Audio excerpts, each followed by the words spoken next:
Hey guys, it's Sasha, and I'm here to talk about my master's thesis, Freedom Through Connection, Runaway Slaves in the Urban Environment of Nassau, New Providence from 1784 to 1812.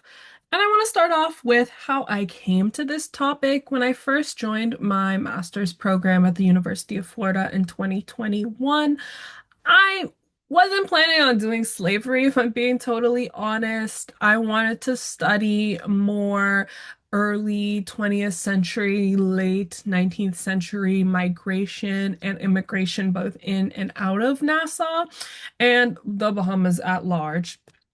And what actually got me on slavery was this class that I took called Comparative Slavery in my second semester at the University of Florida. That, in combination with a digital humanities class I was taking, began to make me think about enslavement in the Bahamas a little differently because up until that point, I was like, we have so many books and things related to enslavement already. Gail Saunders has done a lot of work. Michael Crichton has done a lot of work. Christopher Curry has done work. Keith Tinker, all of them have done work and talked about enslavement. But as I began to sit in this class, I began to realize there is so much left to cover and so much more that we need to find out, especially from a Black Bahamian perspective and less of a top down, more of a bottom up.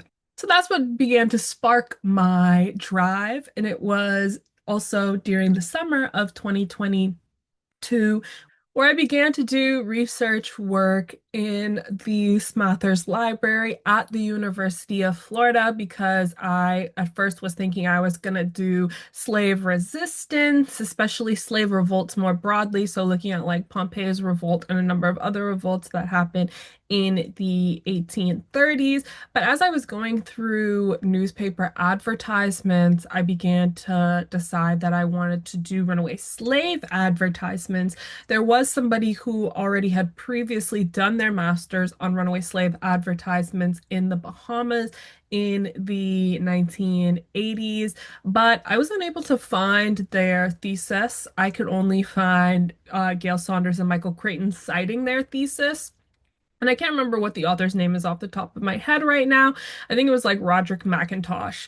And I was only able to find an article by McIntosh from the Bahamas Historical Society that had gotten published, I think, in also the 1980s or 1990s. And then from there, I was like, okay, well, I also want to look at this data.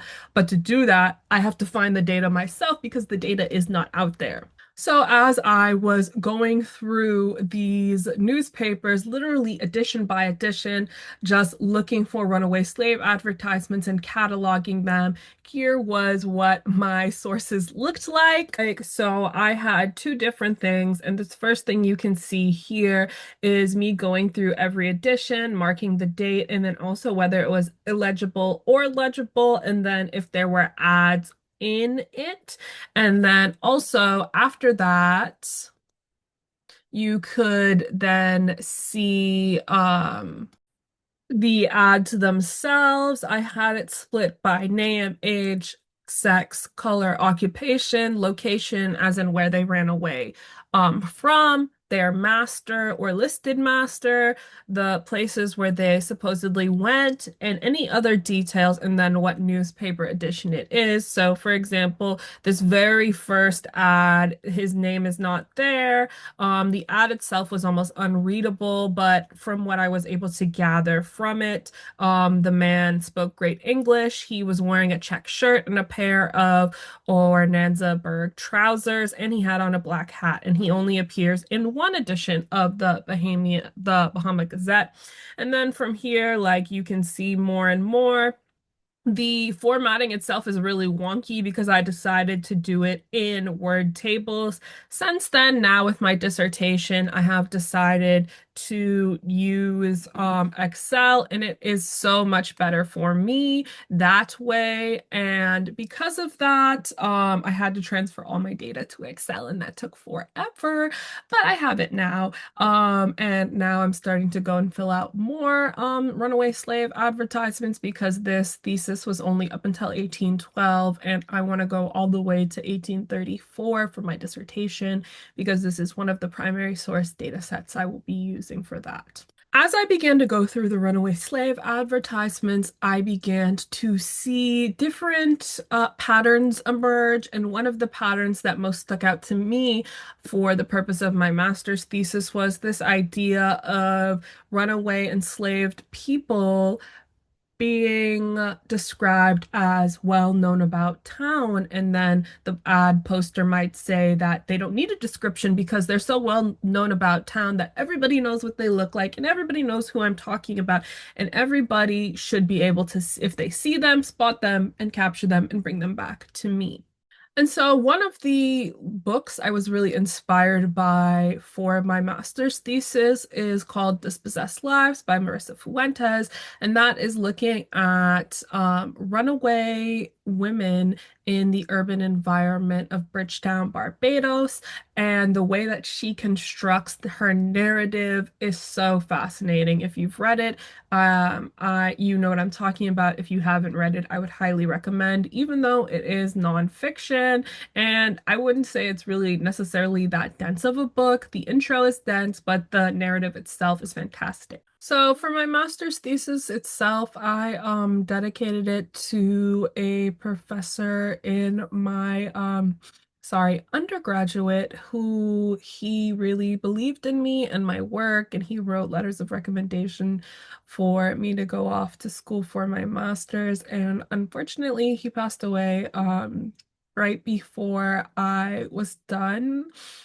with my master's, so he never got to see my final work. But his he meant a lot to me. So my master's thesis is dedicated to him. So here we can see my table of contents, and for one, I have my acknowledgments where I talk a lot about my family and their help. I have a list of figures. I have my abstract, which we'll go over, but then my master's thesis is broken down into the introduction, which is urban runaway slaves, in what that means, the background, the historiography. So looking at the literature, I'm trying to conversate with the source material I used and the methodology for that. From there, we bounce to my transnational influence, specifically in Nassau, New Providence. So this was mostly focused on New Providence and Nassau itself, whereas my dissertation is focused on the Bahamas as a whole. So I'm looking at transient people, so people who are very mobile, and that is looking at sailors, Black loyalists, so those enslaved and free people who came over during the American Revolution, and liberated Africans coming to the Bahamas. I'm looking at the social connections between these people and also transnational escape to the Bahamas or from the Bahamas. I'm also looking at the Haitian Revolution's influence during this period, particularly on how that creates a different type of transient in the Atlantic world. When we get to chapter 3, which is one of my favorites because I attempted to do something that Marissa Fuentes does in the first chapter of her book, which is like to reconstruct what downtown Nassau would have been like for the everyday Black person. So I construct 18th century Nassau. I talk about spaces of control and social hierarchy within Nassau itself, looking at white social order versus Black social order and violence, and particularly how spaces of control and social order play into violence. I talk about social connections, so I'm looking at how skilled enslaved people a lot of times were hired out, or they might have hired themselves out and earned money or different skills, but basically how networks are created during this period. And then how the act of harboring is plays into these networks that are being created. I also look at the domestic sphere and family, so how enslaved domestic laborers would have lived and worked with white families, and also how that creates a different type of dynamic between master and enslaved. Then one of the things that I really wanted to do was provide a gendered aspect, and although now I would have liked to have seen it play out throughout, it's in chapter 4 where I specifically look at gender in the Bahamas. So again, I'm talking about the domestic sphere and skill, and how a lot of times the majority of domestic enslaved people are women, and how a lot of the jobs in the domestic sphere are generally related to women, femininity anyway. And then I talk a lot about domination and dehumanization, particularly of enslaved women. So a lot of it has to do with sex, sexuality, and this idea of honor. I talk a little bit about Black power and ownership. So how Black people themselves may have had power, and also the fact that free Blacks did own enslaved people during this period. And I also talk about connection as well. So one of the main themes that run throughout this is connection. I talk about the Maroon community on New Providence, which was one of my favorite things to talk about during this period. But looking at how different blended communities create this idea of a Maroon community, though some historians say we don't have Maroon communities, actually claiming that, well, yes, we do, just not in the ways that we traditionally like to think about them.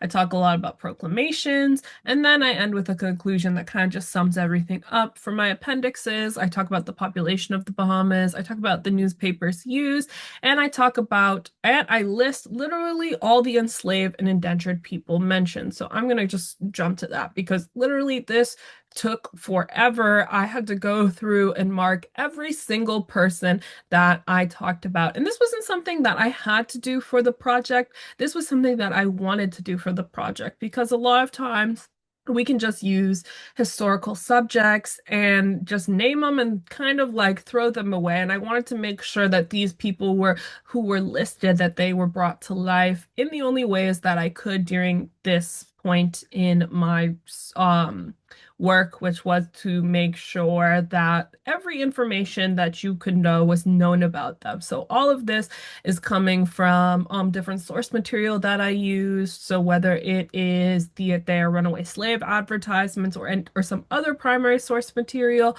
and just kind of pulling from there, talking about them and basically garnering information about them, even though it is from white people's point of view, still being able to see them from there.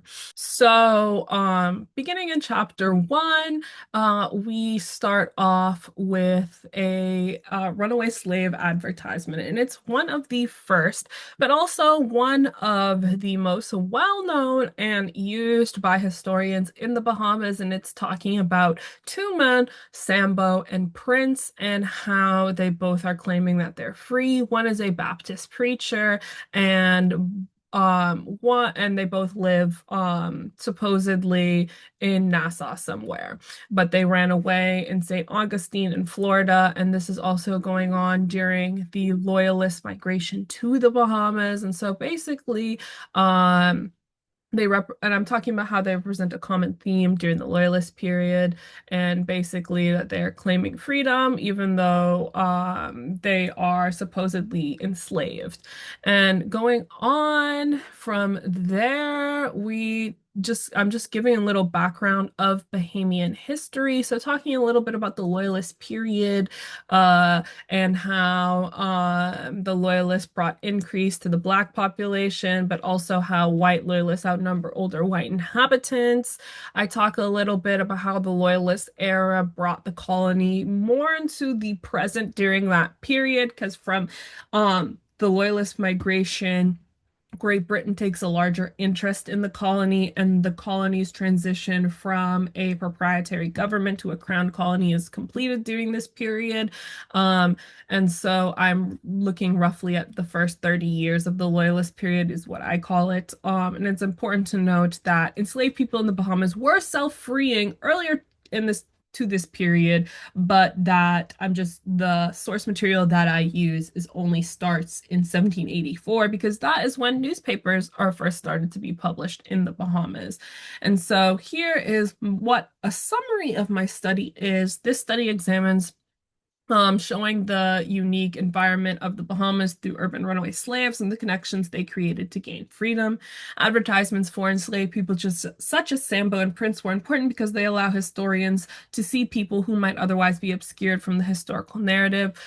Slave advertisements from the Bahamas are one of the only ways to see enslaved people's actions clearly from the primary source documents. Of the 307 advertisements examined in the Bahamas Gazette and the Royal Gazette or Bahama Advertiser, 222 ads explicitly list Nassau or New Providence as the location from which the enslaved extricated themselves.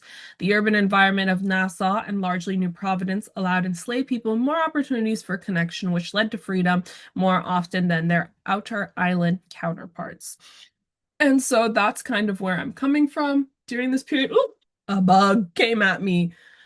Anyway, that's where I'm coming from during this period. So I talk a little bit about the historiography, which is just the history of the history. So how historians have spoken on things like marriage and gender and women. So one of the things that I'm arguing here is that looking at fugitivity and also looking at marriage as more than just running away for long periods of time and being up in the mountains somewhere remote, that marriage is a little bit deeper than that and can be a little bit more than that. So kind of clinging to some of what Sylviana Diouf talks about in her book. So looking beyond petite and grand marriage and starting to look at borderland and hinterland marriage, which has more to do with a geographical lens rather than just a span of time. I also go on to talk about Bahamian historiography, and basically trying to combat the idea that enslavement was worse elsewhere than in the Bahamas, and for that fact, we should all be grateful. I talk a little bit about the organization of the paper. It's non-linear and it's more thematic. And looking back now, perhaps I should have made it more chronological as well as thematic, but what else can you do? But I try to re-center enslaved people into the historical narrative and looking at how they exercise their agency. The methodology is to look at it from a bottom-up perspective, basically to see enslaved people through the voices which do speak in the primary sources, even if we're only seeing it from white people's perspective. You can still garner things from that perspective. So I try and construct what life would have possibly been like for enslaved people in New Providence, and I try to allow enslaved Bahamian voices to speak through the colonial archive to allow them dignity. So I continue to talk about different things from here. So we'll just jump to the chapter 2.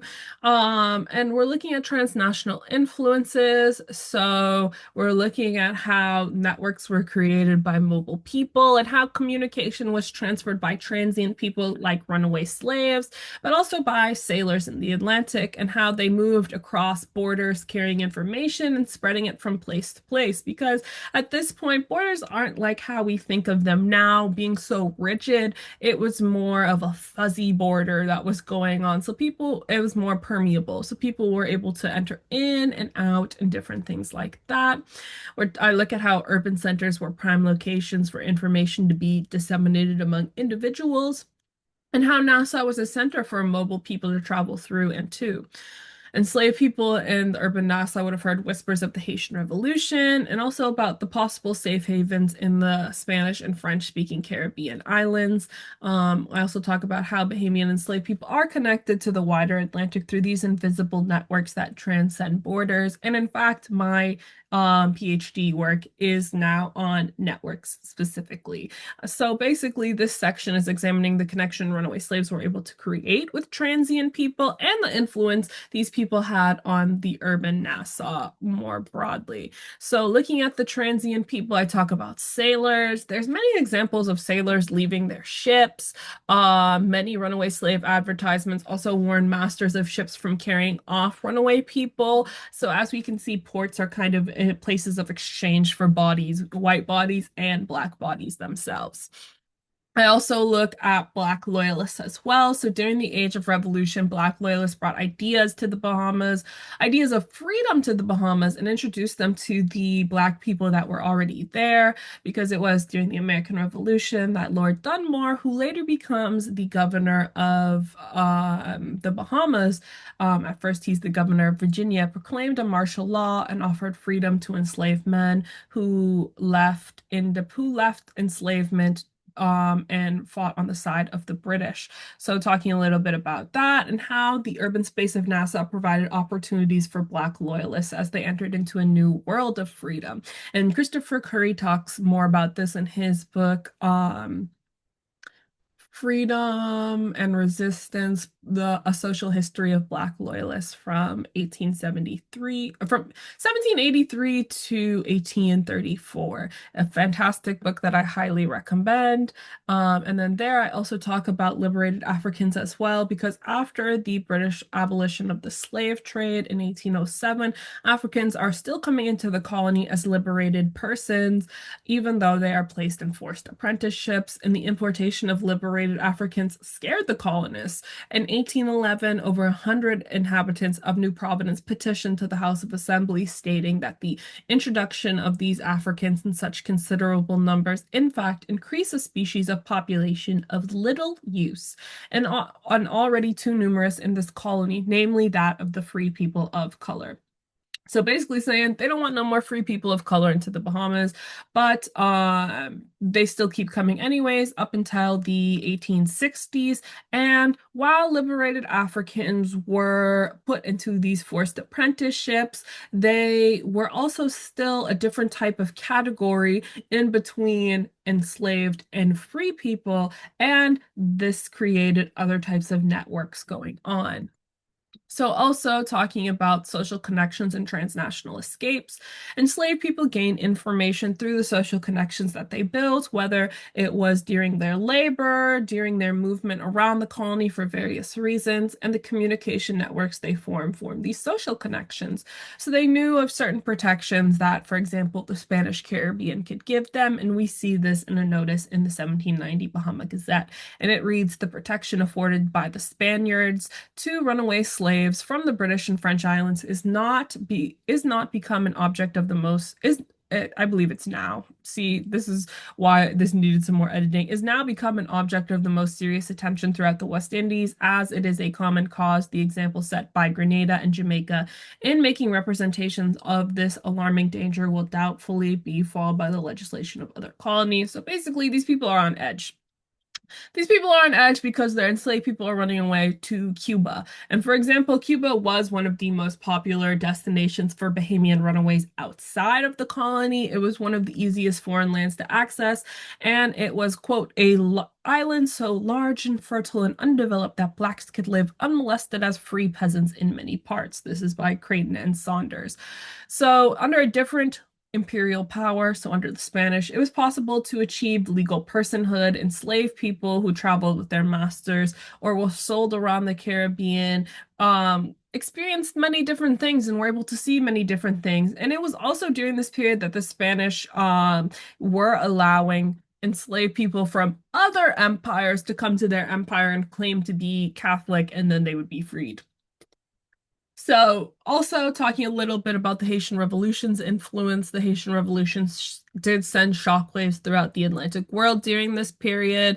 At first, people in the Bahamas weren't thinking too much of it. Yes, news of the revolution in Saint-Domingue did make papers in the Bahamas, but they weren't afraid.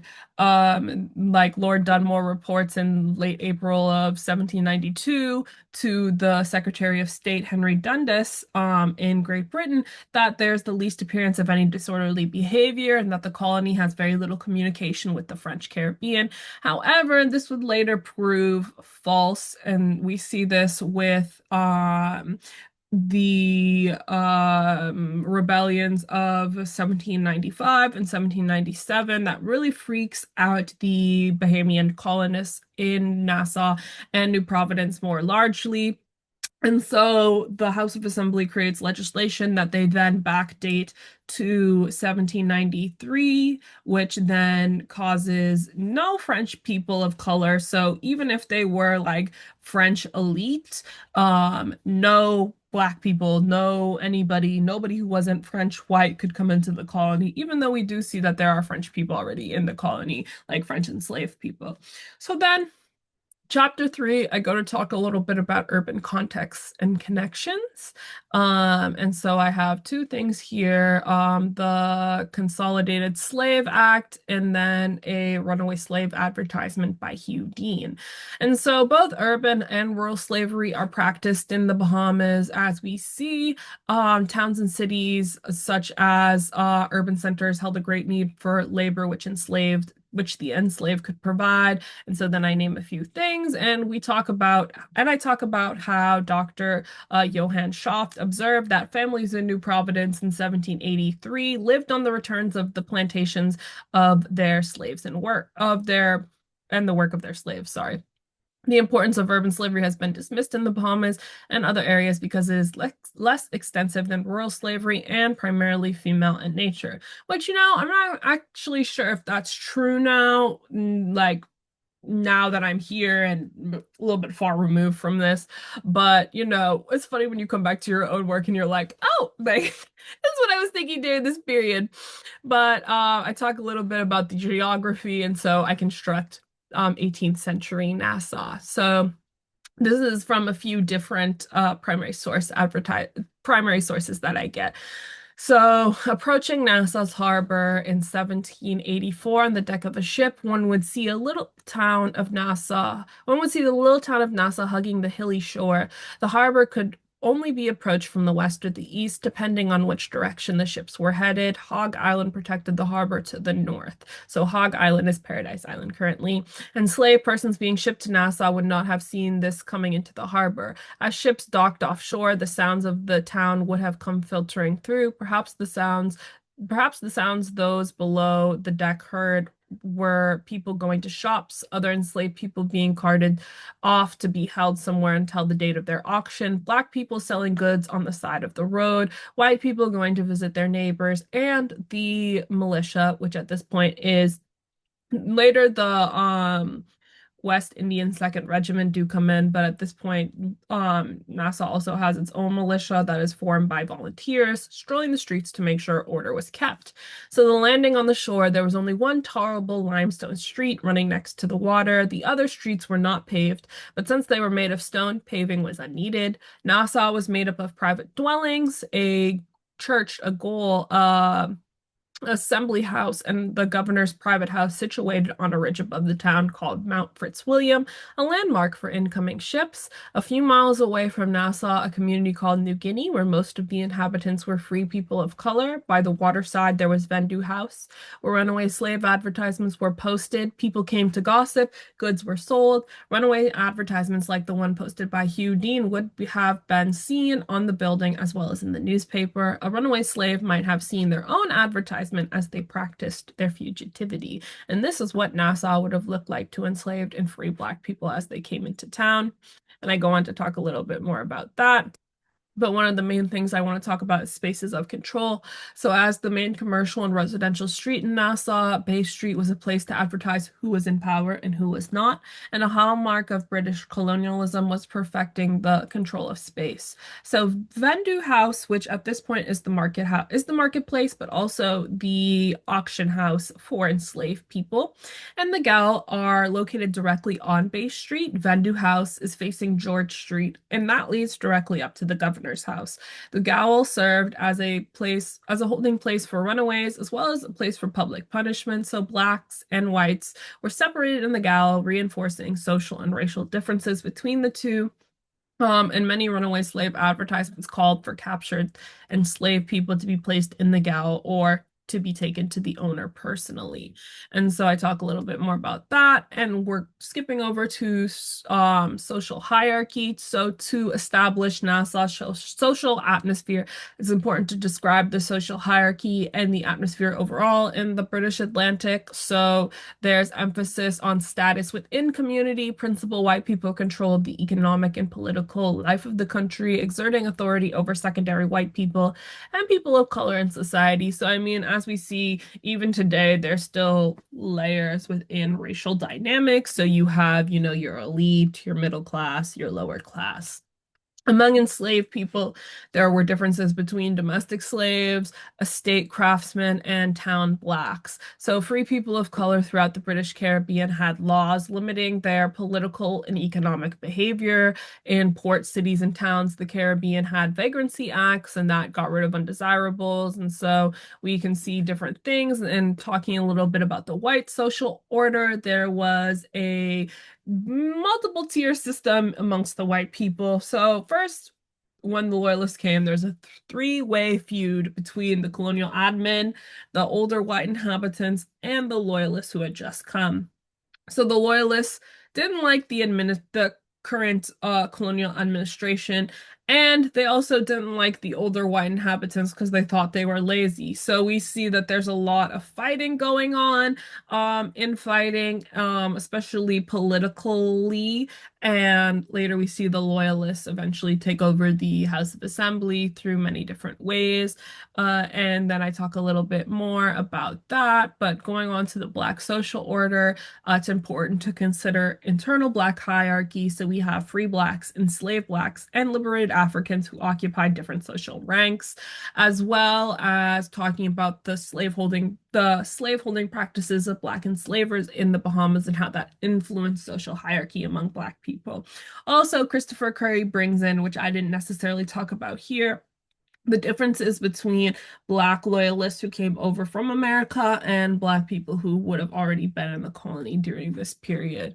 But talking a little bit about violence, it's important to understand what the environment would have been like for runaway slaves. And so there's a lot of factors that these people had to consider before they attempted to run away. Violence from the upper class and being policed by people of the same racial complexion, particularly the militia, would have given the enslaved pause before attempting such dangerous action. And we can see that this climate of violence is going on because of a colonial official's description of something that happens in 1788. So skipping down to which is the main thing, the first attack upon the Negroes was made very soon after the proclamation. The House of the Free Negroes was broken open in the night by a number of persons armed with guns, swords, etc. Several women were most wantedly wounded, and most dreadful consequences would have probably had ensued had not timely assistance been given by the governor, who was called out of his bed and fortunately prevented further mischief. And then they go on to name who some of the people are that attacked these free people of color. And so some of these are very prominent names in the colony, and they were literally only stopped by the governor coming. And so talking a little bit about maintaining social hierarchy is important, but then I also talk about social connections and how basically being a port city and a hub and having a harbor helped create these connections for people as well because of the production of goods and services that enslaved people could generate for white townspeople, and how that's essential to the urban economy, and how basically the urban space of Nassau provided a place for these enslaved people to create the ability to be well known about town, because as we see here, I'm listing enslaved people who are well known about town. And so many runaway slave advertisements with the phrase well known about town don't contain descriptions of the escapee, as I had stated earlier, but in fact, it shows that the advertiser assumed that everybody knew who the self-freed person was and how they looked and what they were about. And so hopping on to chapter 4, we talk a little bit, or I talk a little bit about gender and how that allows historians to see enslaved experiences differently. So in Nassau, female domestic workers are more likely than their male counterparts to cultivate deeper personal relationships with their enslavers and the people around them. And that's just solely true because of proximity. So as a domestic worker, more than likely you're in closer proximity with your enslaver. You're not out in the field cultivating sugarcane, cotton, all these other things. You are washing their clothes, helping them get dressed, fixing their hair, cooking for them. So whether it was child raising, sexual comfort, or just day-to-day physical labor needed in urban households, they would have created social connections because of the intimate nature of these jobs. And so I'm not exactly saying that the domestic sphere was easier, but I am saying that in some ways it creates more closer connections between these people. So I talk a little bit about what women did in the domestic sphere: ladies' maids, washers, ironers, seamstresses, cooks, bakers, midwives, and nurses. Enslaved men were also employed in the domestic sphere as butlers, waiters, coachmen, and grooms. And then I also go on to talk about how enslaved women are more valued because of their production and reproductive uses in the Bahamas. So, for example, enslaved women in the Bahamas were praised for being hard workers. An observer noticed that female field workers have way more dexterity than men when it comes to gathering crops. And historian Beckles implies that's because women were more they did more of the agricultural labor in West Africa. And so I talk a little bit about that. So now going on to the domination and dehumanization of these people. I'm talking about the difference in enslavers' attitudes between male domestic and female domestic and how that can be seen in the language.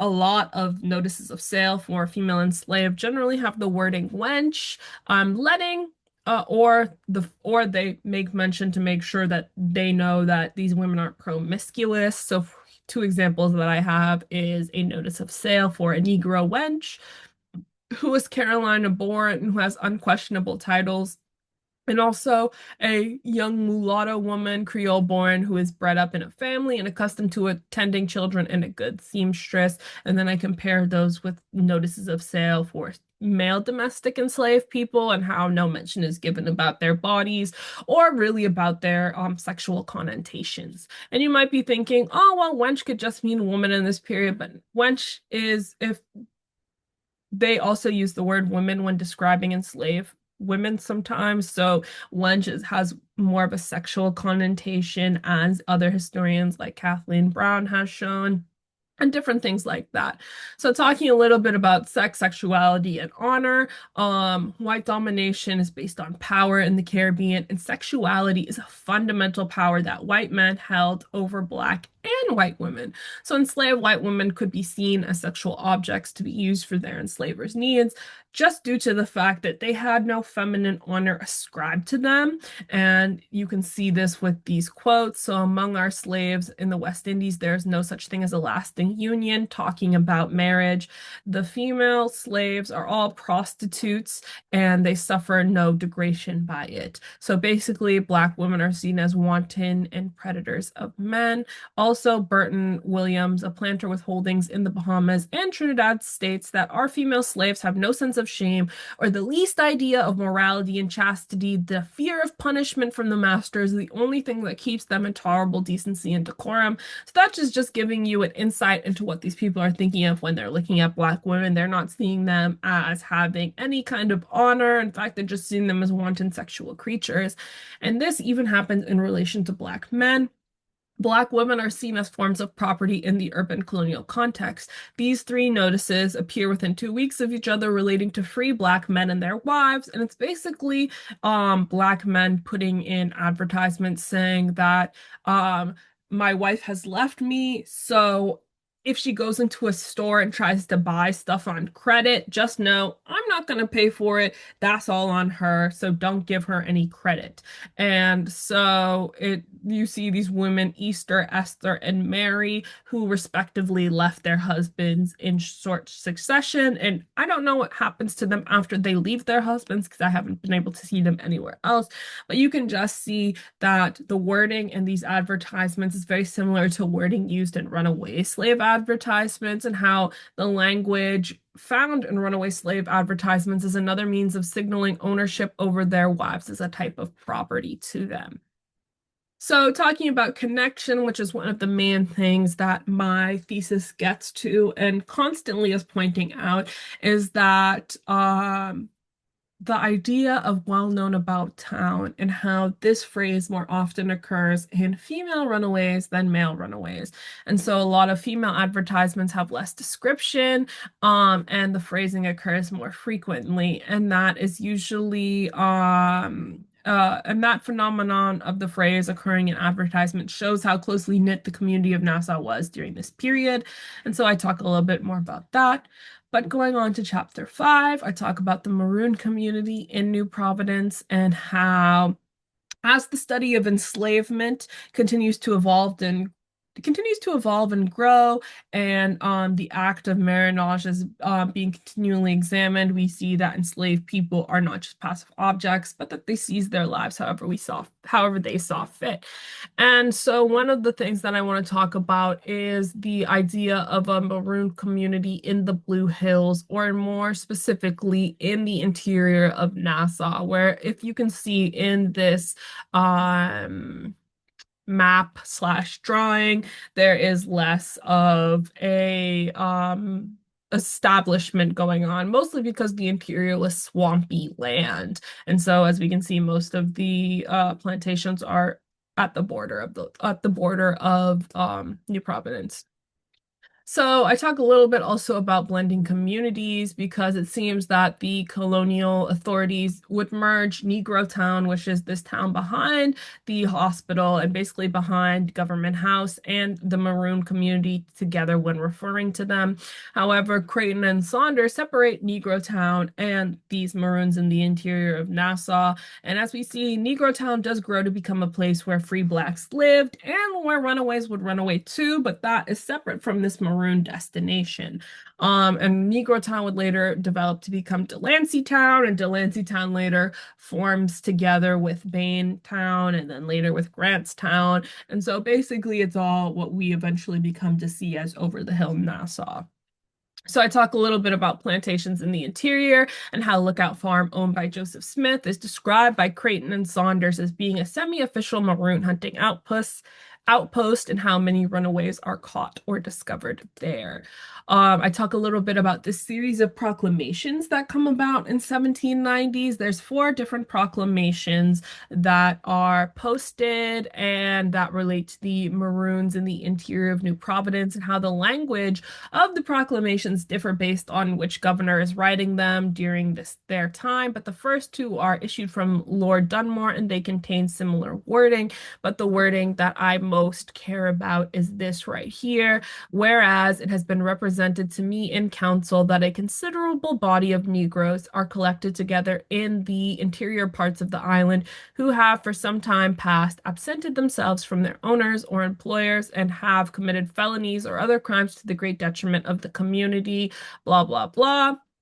That main sentence right there is the considerable body of Negroes that are collected together in the interior parts of Nassau. And so that really stuck out to me because obviously he's indicating that there's a great number of persons that are together on the island, and it's just something that's not really talked about per se. Yes, Negro Town is also a place where runaways were gathering together along with free blacks, but he isn't describing Negro Town, he's describing something else. And how basically all of the proclamations are giving a pardon to these runaways, and how that they'll be able to go free and all this other stuff. And the second proclamation that Dunmore uses the same language, and basically that a certification would be made with all the information surrounding them, and that they would receive full pardon, because at this point in history, if you ran away and were gone for more than 2 weeks, you were supposed to be, first of all, punished very harshly, but then also transported out of the colony. So basically, you were to leave and to never come back because you are, causing up a stir and you could basically cause like a whole bunch of other things, other bad things to happen, amongst the other enslaved people. And so I just want to point to a different, proclamation that Governor Hunt does in 1797, and this is just happening a few days before a plot by French blacks is discovered to burn the town of Nassau and escape jail. So fear in the colony was already heightened by the Haitian Revolution, and it's augmented by this plot that's discovered. But this is right before the plot happens. And so the governor is saying, whereas there are so many Negroes who have quitted the service of their several owners and are now wandering in the woods in different parts of this island to the great annoyance of His Majesty's subjects, so basically the white people, they shall like basically come back, blah, blah, blah. But mostly what I'm concerned with is this first part because he goes on to talk a little bit more. And his proclamation is more so addressing white people and if they can find these black people, less so the black people in the interior themselves. And so I yap a little bit more about that. Basically, to wrap it up, I talk about how studying the urban environment of Nassau, New Providence helps scholars to see that the unique environment of the Bahamas through runaway slaves and the connections they created helped them gain freedom and exercise agency. The urban society affected the trends of social and political movements within Bahamian society, and how scholars and Bahamians can begin to see how deeply layered Bahamian history is and how much more there is to explore. The fact is that the rich history of the Bahamas has been neglected in the studies regarding enslavement in the British Caribbean and the English-speaking Atlantic, and by studying these different aspects of enslavement with transnational connections, social connections, gender, and a Maroon community in the Bahamas, it contributes to the wider areas of Bahamian and Atlantic history. So I try and basically show that and to try and shift the narrative from this idea of what I call soft slavery to empowering the people of color and Black people in Bahamian history. And so from there, that's mostly it. I want to know that I want people to know that the enslaved people in the Bahamas deserve to have their voices speak in the historical narrative, and then I hope that I've done that, and that I hope that I am basically telling Bahamian history, and I'm to be told and retold with a fresh perspective.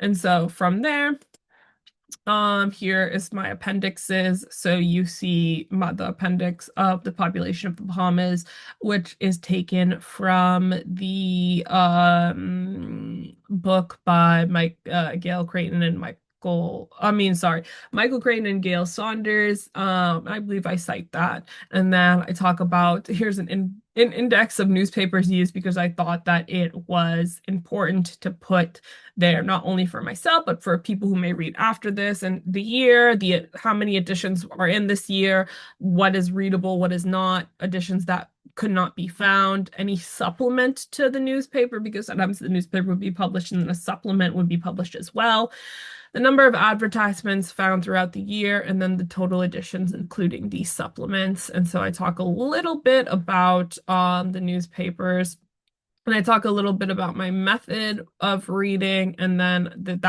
this one up here is the Bahamas Gazette. This one here is the Royal Gazette or Bahama Advertiser. And as we can see, the Royal Gazette or Bahama Advertiser starts in 1804, whereas the Bahama Gazette starts in 1784. And so basically looking at these different editions and how many ads I was able to find and different things like that. And so then is the appendix of appendix of all the people, and then the list of references that I use, starting off with primary sources and going into Thingam sources, and then a biographical sketch of myself, which was necessary for thesis. And that is all for now. You can find my master's thesis online if you type in Sasha C. Wells, Freedom Through Connection, Runaway Slave, in the urban environment of Nassau, New Providence from 1784 1804 to 1812, or in the link in the description.